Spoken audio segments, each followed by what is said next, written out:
सभी जानते हैं एक ग्रामर की सीरीज अपनी चल रही है जिसमें एसएससी और बैंक्स का फुल ग्रामर कोर्स मैं आपको करवा रहा हूँ शुरू से लास्ट तक। इस तरीके से करवा रहा हूँ आपको कोई किताब इसके बाद खोलने की जरूरत ना पड़े अगर आप फोकस के साथ इन वीडियोस को देखते हैं तो। आज इस वीडियो के पार्ट 22 में आप सभी का वेलकम है। प्रोनाउन के बचे हुए कॉन्सेप्ट्स को मैं आपको करवा रहा हूँ, है ना। वर्ब चैप्टर भी चल रहा है, प्रोनाउन भी चल रहा है, इसके बाद एडवर्ब करेंगे। देखो प्रोनाउन के अंदर डिस्ट्रीब्यूटिव प्रोनाउंस और मिसलेनियस बच गया है, आज के चैप्टर में इसको खत्म कर देंगे। वीडियो को मैं यूजुअल अंदाज में शुरू करूंगा। 5 क्वेश्चंस आपके सामने हैं। अगर आपने ये चैप्टर पढ़ा हुआ है और इस चीज को आप जानते हो अच्छे से, है ना, इस तरह के जो कॉन्सेप्ट मैं आपको करवाने वाला हूं, तो 5 क्वेश्चंस को आपको एरर ढूंढ के सॉल्व करना है। वीडियो के लास्ट में इसके आंसर्स भी आपको मिल जाएंगे। चलिए शुरू करते हैं। सभी से एक बार गुजारिश कर रहा हूं, पार्ट 22 पे अगर आकर के लैंड हुए हो, सीधे सीधे अपना प्लेन लैंड किया है, तो 21 पार्ट को पहले देख लेना। मेरी अप्रोच थोड़ी सी अलग है, मैं पार्सिंग करके चलता हूँ, हर वर्ड को उसकी औकात दिखा करके ग्रामर के साथ मैं रिलेट करता हूँ। तो कोशिश करेंगे, आप भी सीख सकते हैं, पर चलना पड़ेगा पार्ट 0 से। यहाँ मैं प्लेलिस्ट डाल देता हूँ, पार्ट 0 से ही फॉलो करना। चलो आगे बढ़े। देखो अपने पास कॉन्सेप्ट क्या है, आपको मैं 3 ग्रुप्स देता हूँ। देखो मैथ्स की तरह पढ़ा रहा हूँ आपको ना, इंग्लिश नहीं, आप मैथ्स पढ़ रहे हो। आपके पास 3 ग्रुप्स हैं। पहली क्लास के अंदर सिर्फ 1 बच्चा है, दूसरी क्लास के अंदर 2 बच्चे हैं, तीसरी क्लास के अंदर 2 से ज़्यादा हैं। मतलब यहाँ पे आपको 6 दिख रहे हैं ना, तो 60 भी हो सकते हैं, मतलब 2 से ज़्यादा हैं। 3 ग्रुप्स हैं आपके पास। अब आपसे मेरा पहला सवाल है, अगर आपको सिलेक्शन करना हो, अगर आपको चुनाव करना हो, तो तीनों में से कौन से ग्रुप में से आप चुनाव कर सकते हैं और कौन से ग्रुप में से नहीं कर सकते? बहुत सिंपल है। अगर पहले ग्रुप में बच्चा ही सिर्फ एक है, बच्चा ही सिर्फ एक है, तो आप क्या चुनाव करोगे? आपके पास चॉइस ही एक है। मतलब पहले ग्रुप में से you can not choose anyone. आप एक को ही चूज कर सकते हो, एक ही आपके पास है, आपके पास चॉइस का कोई ऑप्शन नहीं है ना। अच्छा सेकंड वाले में आपके पास चॉइस है और थर्ड वाले में भी आपके पास चॉइस है। अच्छा सेकंड वाले में ना आपके पास पॉजिटिव और साथ ही साथ नेगेटिव दोनों चॉइस हैं। चाहे तो इसको ले लो, इसको छोड़ दो, चाहे इसको ले लो, चाहे इसको छोड़ दो, चाहे दोनों को ले लो, चाहे दोनों को छोड़ दो। समझ रहे हो ना, नेगेटिव और पॉजिटिव दोनों तरह की चॉइस आप सेकंड वाले में कर सकते हो। थर्ड वाले के अंदर ये भी ऐसा ही है, नेगेटिव और पॉजिटिव दोनों तरह की चॉइस आपके पास है। अगर आप इतना समझ गए ना, तो ये कॉन्सेप्ट आप जो है ना, अब मैं समझाने वाला हूँ जो आगे ग्रामर का, ये पूरा आपको समझ में आ जाएगा। सिर्फ इस चीज को रिलेट करके रखना। 3 ग्रुप्स अपने पास हैं, एक ग्रुप में पॉसिबल नहीं है, बाकी दोनों ग्रुप्स के अंदर चॉइस करना पॉसिबल है।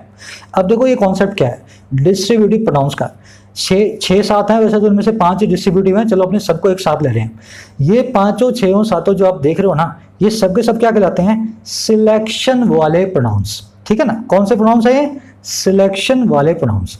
इनका सबका मैं मतलब आपको बताऊंगा, पहले इन पे नजर मार लें। Each, either, neither, none, all, any और बोथ, है ना। 7 को मैं आपको इस तरीके से कराऊंगा। आज के बाद इनमें आपको कभी दिक्कत नहीं होगी, और इन्हीं में बहुत दिक्कत होती है स्टूडेंट्स को। ईच की जगह इधर लगाएंगे, इधर की जगह एनी लगाएंगे, है ना। चलो मेरा तरीका क्या है, मैं ग्रामर रूल्स को रटवाता नहीं हूं, है ना। मैं इस तरीके से बताता हूं कि ग्रामर रूल आप खुद बनाना सीख जाओ। अब मैं सीधे सीधे ही बता सकता था किसके साथ क्या लगेगा, कौन सी वर्ब लगेगी, पर सीधे नहीं बताना मुझे। आप खुद बताओगे मुझे कैसे बनाया जाएगा, है ना। पहला ग्रुप आपके पास 2 लोगों का, दूसरा ग्रुप है आपसे 2 से ज्यादा लोगों का। एक वाला हमने ग्रुप नहीं लिया क्योंकि एक में कोई वाला ये वाले सब काम नहीं करेंगे। जब आपके पास है ही एक बंदा, उस ग्रुप में कोई सिलेक्शन पॉसिबल नहीं है। अब सबसे पहले इसमें सबसे आसान वर्ड को पकड़ता हूं मैं, ऑल और बोथ। सब जानते हैं इनका मतलब। ऑल का मतलब है सबके सब, बोथ का मतलब है दोनों के दोनों। अगर बोथ यूज करेंगे तो सीधी सी बात है, 2 लोगों वाले ग्रुप में से दोनों को चूज करेंगे, इनके साथ में ऑल को यूज, बोथ को यूज नहीं किया जाएगा, है ना। मान लो 15 लड़के हैं, तब आप बोथ को यूज नहीं कर सकते। अच्छा अगर ऑल यूज करना है तो आप 2 से ज्यादा वाले ग्रुप में यूज करेंगे, 2 के साथ में तो बोथ यूज होता है। तो पहला क्या सीखा हमने, ऑल को यूज करना है हमें जब 2 से ज्यादा लोग हों और सबको ही चूज करना हो, है ना। 5 हो तो 5 को लेना हो, 50 हो तो 50 को लेना हो। और बोथ को यूज करना है जब सिर्फ हो आपके पास 2 और दोनों को ही आपको करना हो चूज, है ना। 2 के लिए बोथ, सबके लिए ऑल। चलो आगे बढ़ते हैं। मान लो सर इन दोनों में से हमें कोई लेना ही नहीं, समझ रहे मेरी बात को, इन दोनों में से हमें कोई लेना ही नहीं। और मान लो इन सब में से भी हमें कोई नहीं लेना। आप कुछ ऐसा बताओ ना, हमें तो दोनों ही नहीं लेने या सबके सब नहीं लेने। तो इसके लिए हमारे पास कौन कौन से हैं? एक तो हमारे पास नीदर, 2 में से एक को भी नहीं लेना, और एक हमारे पास नन, किसी में से सब में से सबको जो है हमें डिस्कार्ड कर देना है। समझ रहे हो ना। तो बोथ का बिल्कुल उल्टा है नीदर, ये दोनों एंटोनिम है एक दूसरे के, और ऑल का बिल्कुल एंटोनिम है नन। सो गुड सो फार, समझ रहे हो ना, बिल्कुल मैं लॉजिक के साथ बता रहा हूं आपको। ऑल मतलब सबके सब, नन मतलब सबके सब में से कोई भी नहीं, नीदर मतलब दोनों में से कोई नहीं, बोथ का मतलब दोनों के दोनों हमें लेने हैं।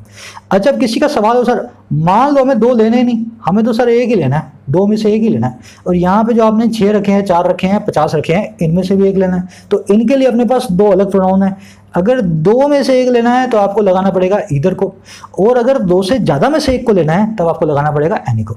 तो समझ गए ना, तो ईदर और एनी सिर्फ एक को लेते हैं, एक को, पर एनी लेगा दो से ज्यादा में से एक को, और ईदर लेगा दो में से एक को। अगर दो आदमी हो, इनमें से एक को लेना हो, मैं एनी लगा दूं, सेंटेंस हो जाएगा आपका गलत, क्योंकि हमें वहां पे ईदर को यूज करना था। सो गुड सो फार। अब देखो लास्ट सिचुएशन पे आते हैं अपने। लास्ट सिचुएशन ये बनी है कि सर सबको तो लिया आपने, सबको तो लिया, पर ऐसे नहीं लिया आपने सबको उठा के। आपने पहले एक को लिया, फिर राम को बुलाया, फिर श्याम को बुलाया, फिर सलीम को बुलाया, फिर मोहन को बुलाया, फिर यश को बुलाया। मतलब सबको तो लेंगे पर एक एक करके, सबको एक एक करके बुलाया जाएगा। जैसे एग्जांपल लें, आपने किसी का वाइवा लेना है स्कूल के अंदर, तो सबका वाइवा एक साथ नहीं होता ना, एक एक करके बुलाया जाता है रोल नंबर के हिसाब से। तो सबको अगर एक एक करके बुलाना है ना, तो हमें क्या करना पड़ेगा, 1 by 1 के लिए ईच को यूज करना पड़ेगा। ईच के अंदर भी हम दो के लिए भी 1 by 1 ले सकते हैं, और एक से ज्यादा, दो से ज्यादा के लिए भी हम 1 by 1 कर सकते हैं। 50 आदमियों को भी ईच यूज कर सकता है, और 2 आदमियों को भी ईच यूज कर सकता है। समझ गए होंगे आई थिंक, ये आपका छोटा सा फॉर्मूला है। अब देखो इसके साथ में हम लगाएंगे कौन सा नाउन प्रोनाउन यूज होने वाला है इन प्रोनाउंस के साथ, और कौन सी वर्ब यूज होने वाली है। तो पहले चीज समझना, ये सब के सब जो प्रोनाउन है ना, एक से ज्यादा वाले ग्रुप्स में से ही सिलेक्शन करते हैं। तो इनमें जो सिलेक्शन ग्रुप होगा ना, वो हमेशा प्लूरल नाउन होगा। समझ गए ना, each of the students, neither of the girls, any of the boys, none of the teachers, all of the pigeons, है ना, बोथ ऑफ द एनिमल्स। समझ गए ना, तो सिलेक्शन जो होगा वो हमेशा प्लूरल में से होगा, क्योंकि हमारे पास सिलेक्शन के लिए ग्रुप कौन सा है, 2 लोगों का है या 2 से ज्यादा लोगों का है। अब देखो लास्ट बचा, आपको सर इनके साथ में कौन सी वर्ब लगानी है, ये कैसे हमें सिखाओगे, बड़ा ध्यान से आप सीख सकते हो। ईच ले रहा है 1 by 1 सभी को, जो चीज 1 by 1 होती है, एक एक करके होती है, वो सिंगुलर होती है, तो ईच के साथ आएगी सिंगुलर वर्ब। ऑल ले रहा है सभी के सभी को, 2 से ज्यादा लोग हैं, सबके सब एक साथ आ रहे हैं, तो वर्ब लेगी ऑल अपने साथ लेगा प्लूरल वर्ब को। इधर एक को लेता है 2 में से, अगर एक को ले रहा है तो वर्ब लगेगी सिंगुलर। एनी भी एक को लेता है पर 2 से ज्यादा में से, तो वर्ब लेगा सिंगुलर। बोथ दोनों को लेता है, दोनों को एक साथ बुलाता है, तो इसके लिए वर्ब लगेगी प्लूरल। 2 है ना, एक नहीं है तो प्लूरल। नीदर 2 को नहीं बुलाता, एक्चुअल में तो एक को भी नहीं बुलाता, समझ रहे हो ना, नीदर में 2 लिखा हुआ है, दोनों को हम नहीं ले रहे, पर एक्चुअल में तो हम दोनों में से एक को भी नहीं ले रहे। जब एक भी नहीं है तो 0 है, 0 के लिए तो प्लूरल वर्ब लगानी नहीं है, सिंगुलर वर्ब लगाएंगे। और नन के लिए कोई भी नहीं है, 0 अगेन, तो फिर से सिंगुलर वर्ब। देखो फॉर्मूला की तरह आपने मेरे साथ समझा किसका क्या मीनिंग है, ये चार्ट है, एक्चुअल में यही फॉर्मूला है। मैंने जब समझा था ना इसको, इस कॉन्सेप्ट को मैंने शायद पहली बार 2009 के टाइम जब मैं कैट की प्रिपरेशन करता था ना, तब मैं इसको सीख रहा था। तो 2009 के अंदर मैंने ऐसा एक चार्ट बनाया था, उसी चार्ट को मैं आपको बता रहा हूँ मैंने इस चार्ट को कैसे याद किया हुआ जिंदगी भर के लिए। आपको भी याद हो सकता है, इसको आप रिवाइज करेंगे एक बार में। तो चलो अब आगे बढ़ते हैं, फटाफट से इनके क्वेश्चंस करेंगे, फॉर्मूला आपने मेरे साथ सीख लिया है ना। चलो इस चार्ट को मैं अलग रख रहा हूँ साइड में, नीचे क्वेश्चंस आएंगे। पहला आपका क्वेश्चन है, neither of the player in Indian cricket team are injured. Indian जो क्रिकेट टीम है उसमें से कोई भी प्लेयर इंजर्ड नहीं है। सब लोग कोशिश करेंगे, मुझे बताएंगे इसमें क्या क्या एरर है, फिर मैं आपको बताता हूं। चलो अब देखो एरर ढूंढनी हो ना, सबसे पहले ट्रिक देखोगे, सिलेक्शन ग्रुप आपका कौन सा है। सिलेक्शन ग्रुप कहां मिलेगा, ऑफ नाम की वर्ब के, ऑफ नाम की प्रपोजिशन के बाद। तो नीदर ऑफ के बाद में सिलेक्शन ग्रुप है हमारे पास the player in Indian cricket team. अब ये बता दो मुझे, इंडियन क्रिकेट टीम में क्या एक प्लेयर होता है क्या? नहीं सर, इसमें तो 11 12 13 15 प्लेयर्स हो सकते हैं ना, एक्स्ट्रा भी होते हैं बहुत सारे। तो सबसे पहली चीज मैंने क्या गलत की, मैंने नीदर नाम के प्रोनाउन को यूज कर दिया। नीदर किसके लगता है, 2 के लिए।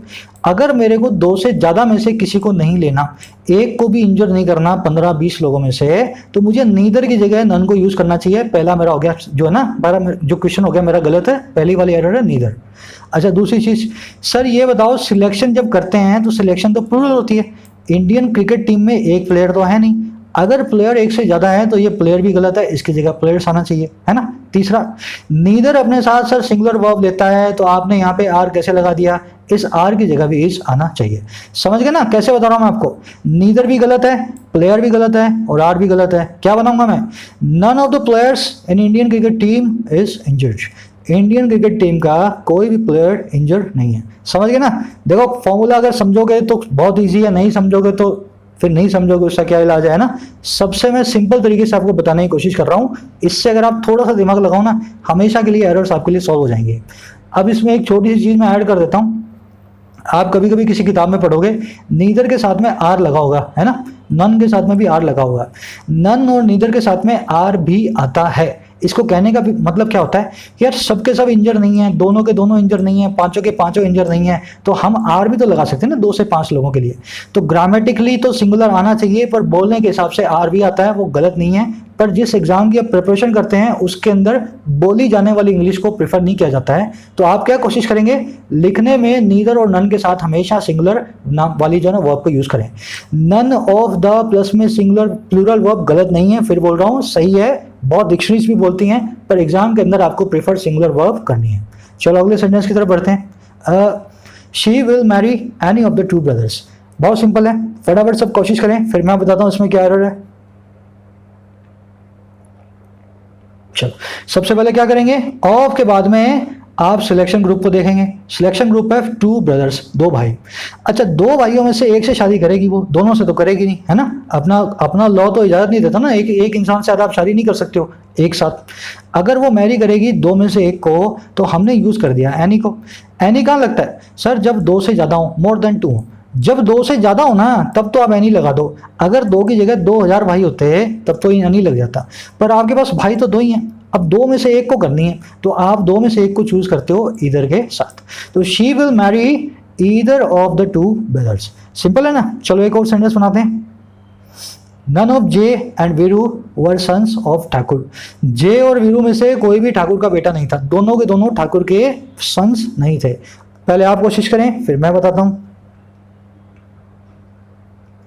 चलो अब ये बता दो मुझे, सिलेक्शन ग्रुप कौन सा है सर, जे एंड वीरू। कितने लोग हैं, 2 लोग हैं। अगर 2 लोग हैं तो इधर वाला तो कहीं भी कुछ यहाँ पे बैठेगा ही नहीं, है ना। 2 लोगों के लिए अपने को तो इसी वाले ग्रुप में से किसी को चूज करना है। अच्छा ये बताओ, दोनों में से कोई भी ठाकुर का जो है ना बेटा नहीं था, है ना। अगर मैं दोनों में से कोई भी की बात कर रहा हूं, दोनों के दोनों नहीं थे, तो मैं यूज करूंगा नीदर को नन की जगह। नन लगता है ऑल के लिए। अगर जय वीरू और इसके साथ में कोई और भी होता, सांबा भी होता, तब मैं ऑल लगा देता, नन लगा देता, है ना। पर हमें यहाँ यूज करना 2 के लिए, तो मैं लिखूंगा neither of the J and Veeru was son of Thakur. Neither के साथ में सिंगुलर वर्ब, और यहाँ पे अगर दोनों की बात हो रही है तो वॉज के साथ में यहाँ लगाऊंगा सन को बजाय सन्स के, क्योंकि सिंगुलर बना रहे हैं हर चीज को। तो neither of the J and Veeru was son of Thakur. चलो आगे बढ़ते हैं, एक और क्वेश्चन करेंगे। अब इसको ध्यान से देखेंगे आप। Both of the parties have not won the elections. थोड़ा सा ट्रिकी है, इसमें आपको एरर नहीं दिखेगी, फिर मैं बताता हूं आपको। चलो अब देखो, इसको समझना पड़ेगा आपको। बोथ है ना, बोथ, इसके साथ में नॉट नहीं आता। इसका एक सिंपल सा लॉजिक भी है। बोथ का मतलब है दोनों के दोनों को लेना है। अगर दोनों के दोनों को नहीं लेना तो आप यूज करेंगे नीदर को, क्योंकि अगर बोथ नॉट लगा दिया तो वो नीदर ही तो बन जाएगा ना। दोनों को नहीं लेने के लिए तो नीदर आता है। अगर आप बोथ के साथ में नॉट लगा देंगे, भाई दोनों के दोनों ही ये ऐसे नहीं है, तो फिर नीदर ही बन जाएगा ना वो। तो जब नीदर नाम का आपके पास प्रोनाउन ऑलरेडी है, तो बोथ के साथ में आप नॉट क्यों लगाएंगे। यहां से अपने पास एक ग्रामर रूल आ गया, बोथ के साथ में नॉट लगाओ ही मत, है ना। तो अब देखो क्या कर रहे हैं, both of the patients have not won the elections. दोनों पार्टीज ने इलेक्शन नहीं जीता है, तो मैं क्या करूं, neither of the parties has नहीं, हैव नहीं, हैज वॉन द इलेक्शन। समझ गए ना। हैव क्यों लगाया मैंने, बोथ के साथ में तो हैव ठीक है, प्लूरल वर्ब आती है, पर नीदर के साथ में सिंगुलर वर्ब आती है, तो neither of the parties has won the elections. अगला एक और सेंटेंस देखें, ये आया हुआ क्वेश्चन है एसएससी के अंदर पूछा हुआ। One of the twins is an actor if not both. इसका मतलब होता है दोनों ट्विंस में से, जुड़वा भाइयों में से एक तो एक्टर है। अगर दोनों नहीं है ना, इफ नॉट बोथ, दोनों नहीं है ना, तो कम से कम एक तो एक्टर जरूर है ना। तो बताओ मुझे इसको कैसे सही करना है। चलो वही बात है, नॉट बोथ को आप चेंज कर देंगे नीदर से। One of the twins is an actor if neither, है ना। नॉट बोथ की जगह क्या आएगा, नीदर। तो नीदर इज एन एक्टर, या यूं बोल दो one of the twins is an actor if neither. चलो मेरे ख्याल से समझ गए होंगे इस कॉन्सेप्ट को। लास्ट क्वेश्चन करने वाले हैं, फिर मैं मिसलेनियस नंबर 2 पे आऊंगा, वो भी आपके लिए थोड़ा सरप्राइजिंग है आज वाला। She gave me 3 choices but neither of them was good. ये सब लोग सॉल्व करना चाहिए इस क्वेश्चन को, है ना। सिंपल सा है बिल्कुल। उसने मुझे 3 चॉइसेस दी, पर उनमें से एक भी अच्छी नहीं थी। अरे भाई कितनी चॉइसेस थी? 3 चॉइसेस थी। 3 चॉइसेस के लिए 2 से ज़्यादा हो गया, नीदर आता है 2 के लिए, 3 के लिए हम लगाएंगे नन। अगर एक को भी नहीं लेना है तो she gave me 3 choices but none of them was good, उनमें से एक भी अच्छी नहीं थी। अच्छा, किसी का सवाल ये हो सर यहाँ पे ऑल क्यों नहीं लगा रहे आप? All of them was good भी तो आ सकता है ना, बिल्कुल आ सकता है, पर यहाँ पे नीदर लगा करके मैं क्या बताना चाह रहा हूँ, कोई नेगेटिव चीज को बता रहा हूँ मैं। तो आप नेगेटिव बता रहे हो तो नेगेटिव ही रखो ना, ऑल तो पॉजिटिव हो जाएगा, सबके सब अच्छी हो जाएंगी। तो ये कहना क्या चाह रहा है? कहना चाह रहा है उनमें से कोई भी अच्छी नहीं थी, है ना, नीदर से। तो नीदर की जगह मैं नन ही लगाऊं, ऑल लगाने से सेंटेंस का मीनिंग थोड़ा सा चेंज हो जाएगा। चलो अपने बढ़ते हैं क्वेश्चन नंबर, अपने आज की कॉन्सेप्ट नंबर 2 पे। ये 5 क्वेश्चन है आपके सामने, अगर आपको समझ में आएगा तो एक बार में समझ में आ जाएगा, नहीं आएगा तो शायद एक बार क्या आपको, जब तक मैं बताऊंगा नहीं तब तक नहीं आएगा, है ना। तो एक बार आप देख लो कोशिश करके, फिर मैं बताता हूँ। सिंपल सा कॉन्सेप्ट है, 5 क्वेश्चन को हम सॉल्व करेंगे। चलो, कॉन्सेप्ट ये कहता है कुछ ऐसे इंग्लिश के अंदर नाउन्स हैं जिनके आगे पॉजेसिव केस नहीं आता, है ना। अब देखो नाउन कौन कौन से हैं, जैसे कि यहाँ पे पार्डन, जैसे कि ये सेपरेशन, जैसे ये साइट, साइट मतलब नज़ारा, सेपरेशन मतलब जुदाई, पार्डन मतलब किसी से माफ़ी, फेवर मतलब किसी का फेवर, है ना, फेवर जानते हैं ना, मेंशन मतलब किसी के बारे में जिक्र, किसी का जिक्र, किसी की चर्चा। ये 5 ऐसे नाउन्स हैं, एक आधा और भी है, लीव है ना। ये 5 ऐसे नाउन्स हैं या 6 ऐसे नाउन्स हैं जिनसे पहले पॉजेसिव केस जनरली हम यूज नहीं करते हैं। पॉजेसिव केस क्या होता है? योर, माई, हर, है ना, आवर, पॉजेसिव एडजेक्टिव या कोई भी पॉजेसिव नाउन। अब देखो इन सेंटेंसेस के अंदर गलती ये है, इससे पहले योर पार्डन आ रहा है तो योर पार्डन गलत हो गया, योर आने की वजह से। हिज फ्रेंड सेपरेशन, तो यहाँ पे फ्रेंड्स आ रहा है पॉजेसिव, ये भी गलत हो गया। साइड आ रहा है, साइड से पहले मदर्स आ रहा है तो ये भी गलत हो गया। फेवर से पहले हिज आ रहा है तो ये भी गलत हो गया, और मेंशन से पहले फियांस से आ रहा है तो ये भी गलत हो गया। फियांस का मतलब मैं आपको बता देता हूँ, फियांस का मतलब होता है आपका मंगेतर, है ना, आपका मेल मंगेतर कहलाया जाता है फियांस, और आपकी फीमेल मंगेतर है उसके आगे आप एक ई और ऐड कर दें, है ना। चलो अभी समझा दूंगा आगे। अगर फीमेल है तो डबल ई, अगर मेल है तो सिंगल ई, दोनों को बोला जाता है फियांस। फियांस का मतलब मंगेतर। अब देखो एक करके सेंटेंस देख रहे हैं हम। I beg your pardon but could you tell me where the Gandhi circle is. माफी चाहूंगा पर क्या आप मुझे बता सकते हैं गांधी सर्कल कहाँ है? आप उसको जनरली देखेंगे, आई बैग योर पार्डन, माफी चाहूंगा, क्या आप मुझे बता सकते हैं ये कहाँ पे है ना, आई बैग योर पार्डन। गलती क्या है? आई beg your pardon is grammatically incorrect. इसको क्या बोलना चाहिए? आई बैग पार्डन फ्रॉम यू। तुम्हारी पार्डन थोड़ा ना मांग रहा हूं मैं तुमसे पार्डन मांग रहा हूं। मैं तुमसे माफी चाहता हूं, तुम्हारी माफी नहीं चाहता मैं। तुम्हारी कोई माफी थोड़े ना जो मुझे चाहिए, भाई दे दो मुझे तुम्हारी माफी ना, मैं तुमसे माफी चाहता हूं, कहने का मतलब ये। तो I beg pardon from you but could you tell me where the Gandhi circle is. तो पार्डन के साथ में कभी भी पॉजेसिव ऐसा यूज ना करें, ऐसा लिख के बताएं आई beg pardon from her, I beg pardon from you. वैसे ही अगला वाला, she felt sad and lonely, वो फील कर रही थी बहुत ही निराश और बहुत ही अकेला। क्यों? अपने फ्रेंड की जुदाई के कारण। उसका फ्रेंड उससे जुदा हो गया, सेपरेट हो गया, तो उसने थोड़ा सा सैड एंड लोनली फील करना शुरू कर दिया। अब दिक्कत क्या है? फ्रेंड की जुदाई कोई फ्रेंड अपने साथ ले गया था क्या? भाई फ्रेंड था, उसकी जेब में जुदाई थी, वो जुदाई उसको दे के चला गया, तो फ्रेंड की जुदाई हो गई, इस वजह से वो सैड और लॉनली फील कर रही थी। तो इसको ऐसा समझें, फ्रेंड की जुदाई नहीं थी, फ्रेंड से जुदाई थी।